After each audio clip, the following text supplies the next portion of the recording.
बाबा गुरु नानक के जन्म स्थान के दर्शन करने की ख्वाहिश तो सिख मजहब के हर मानने वाले के दिल में होती है। गुरमीत सिंह उन खुश नसीबों में शामिल हैं जिनकी ये तमन्ना पूरी हुई, लेकिन उनके खानदान के कई लोग यात्रा से महरूम रहे। पिछले साल भी हमने दिया था, मेरा नहीं लगा था, इन्हीं का लगा था, हमने दोनों ने दिया था जी। ऐसे ही है कि मतलब कि अभी 5 आदमी छूट गए हमारे परिवार के, 4 आए हैं हम। यात्रा करने के लिए अगर मुझे 30 साल के बढ़ने के बाद मौका मिला, ऐसे कई लोग और हैं।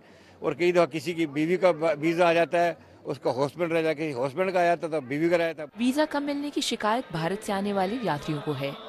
अमेरिका और यूरोप से सिख यात्रियों को पाकिस्तान लाने वाले टूर ऑपरेटर खालिद जावेद कहते हैं कि उन्हें कभी भी इस मुश्किल का सामना नहीं करना पड़ा। मेरे पास जो है उसमें 90% जो है 95% British passport holder British citizen है, 5% इंडियन है, वो भी वहाँ के परमानेंट रेजिडेंट हैं। मुझे वीज़ा लेने में वहाँ कभी कोई परेशानी नहीं आई। 3 दिन के दौरान हजारों यात्रियों ने बाबा गुरु नानक के जन्म स्थान पर माथा टेका।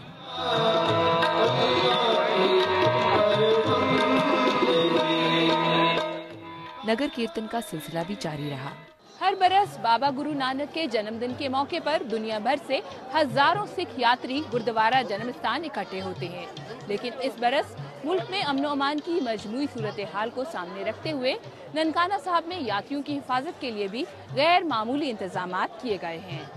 ननकाना साहिब में जन्मदिन की तकरीबात के दौरान तालीमी इदारे बंद रहे और गुरुद्वारे की हिफाजत के लिए तकरीबन 1300 एहलकारों को तैनात किया गया।